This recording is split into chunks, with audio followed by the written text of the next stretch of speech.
welcome back. I'm Dr. Virginia Hatch-Pigott, and this is Neurofeedback Foundation's Module 41, Rating Scales. So this is a fun module, and there's a lot more exploring you can do after you hear this. But rating scales are so easy that I feel like a clinician, psychologist, physician, counselor that does not use rating scales in their practice is really missing out and almost feel like it would be malpractice. It's so easy, and they're so great at helping to make diagnoses and also for following your client's progress. So let's get started. ADHD screeners. These are just 4 of the many ADHD screeners that are available free and online for your use. The Adult ADHD Self-Report Scale, Wender Utah ADHD Rating Scale, Weiss Functional Impairment Rating Scale, Self-Report, and the Vanderbilt ADHD Diagnostic Rating Scale. Let's just cover 2. The Adult Self-Report Rating Scale, 1 page, quite easy to grade. You can download this online, and the online download will also include how to rate this and total the numbers so that you can use this in your diagnosis. The Vanderbilt Rating Scale, I'm going to hide myself here for a second. The National Institute for Children's Healthcare Quality has published these and kept them updated for quite some time. This is what I used in my practice as a pediatrician to make a diagnosis of ADHD in children.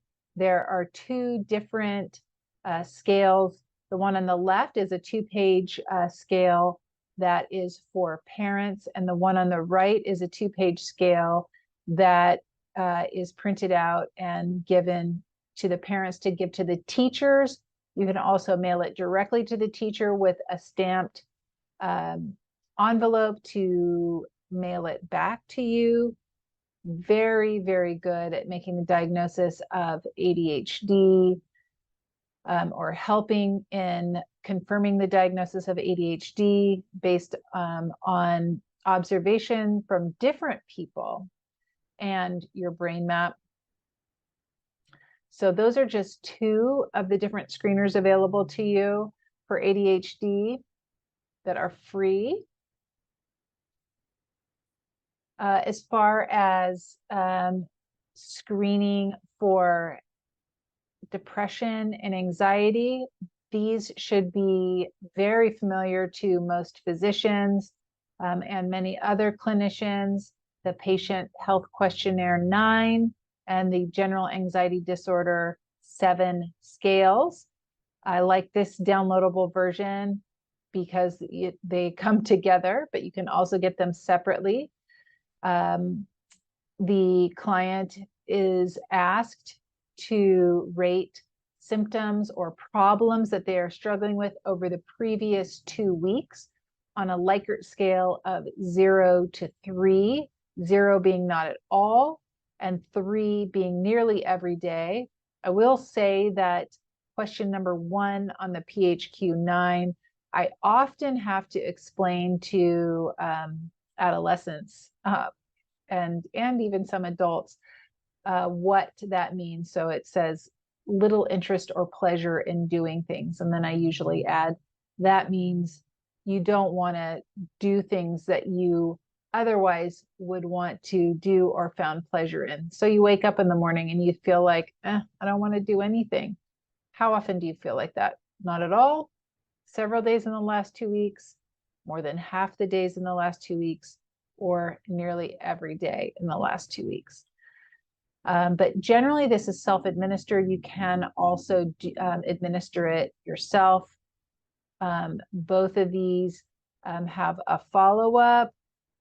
If you checked off any problems, how difficult have these made it for you to work, take care of things at home, or get along with other people? Not difficult at all, somewhat difficult, very difficult, or extremely difficult. Also, I want to point out that if the client checks off thoughts that you would rather be number 9 on the PHQ-9, thoughts that you would be better off dead or hurting yourself in some way. If they check 1, 2, or 3 on that, you are obligated to follow up and ask if they have a plan. If they do have a plan, you should stop your assessments and discuss getting that individual to a psychiatric emergency room as soon as possible. So OCD scales, the Yale-Brown Obsessive Compulsive Scale is probably the most famous OCD scale. There are 10 different sort of areas of focus that people generally obsess about. And so there are contamination obsessions, sexual obsessions, hoarding obsessions, and down the list. This is actually 22 pages, but very thorough. And honestly, it's excellent. And really the main purpose of this scale is to follow people's symptoms over time. So if you're doing a study, this would be an excellent evidence-based tool to rate and follow people's symptoms over time. A much shorter screener that's also available online and evidence-based is the OCIR, the Obsessive Compulsive Inventory Revised, only 18 questions. Again, a Likert scale of 0 to 4. Quick and easy. And there are screens or scales to help support the diagnosis of bipolar disorder. The ND-MDA mood questionnaire, which is now the MDQ, is available online for free. It has questions such as, has there ever been a period of time where you were not your usual self and you felt so good or so hyper that other people thought you were not your normal self, or you were so hyper that you got into trouble? So these are yes or no questions, and it would have to be longer than several hours or even days. So that's a good thing to stress. Obviously, sometimes people get very hyper or very irritable or more self-confident, but does it last? These periods last for more than 2 weeks or at least a week. Another scale available online for free is the Bipolarity Index. Again, both of these are very simple to either administer with your client or have the client self-administer.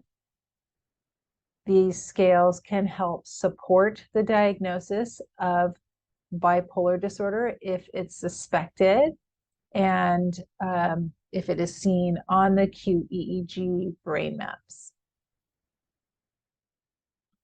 Okay, now I would like to show you a couple of screeners that you can pay for, well worth the money in helping narrow down the symptoms and diagnoses of your clients or patients.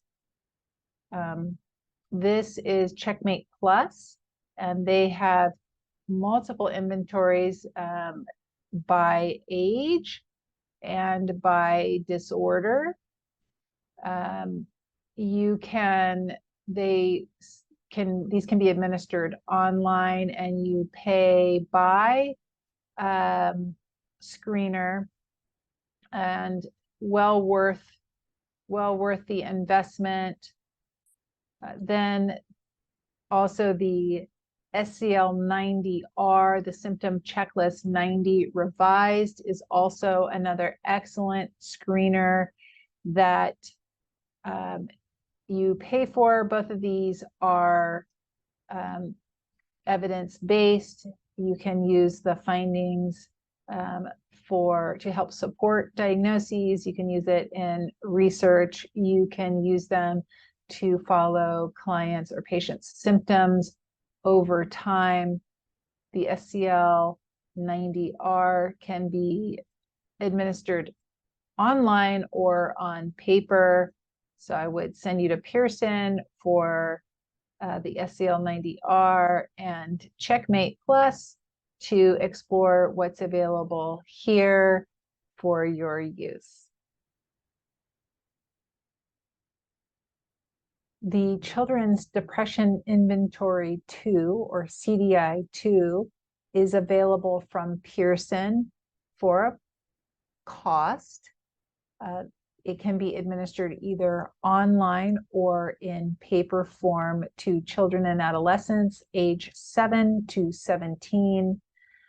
This is an excellent screener, actually diagnostic tool to use in children and adolescents who may be struggling with depression.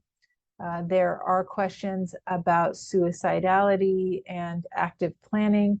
So before the client or patient leaves your office, make sure that that question has not been answered affirmatively, because if it has, you will be obligated to refer your patient or client to the nearest psychiatric emergency room. So these are just a few of the free and paid for rating scales and questionnaires available to you. There are a whole lot more. I hope you do your own research to find what works best for you and your clinic. We use a wide variety because we see a wide variety of clients here with a wide variety of issues. If your practice is more narrow, obviously you don't have to use as many as we do, but enjoy researching, make sure you look and make sure that the tools are evidence-based and appropriate for your licensure. Thank you so much.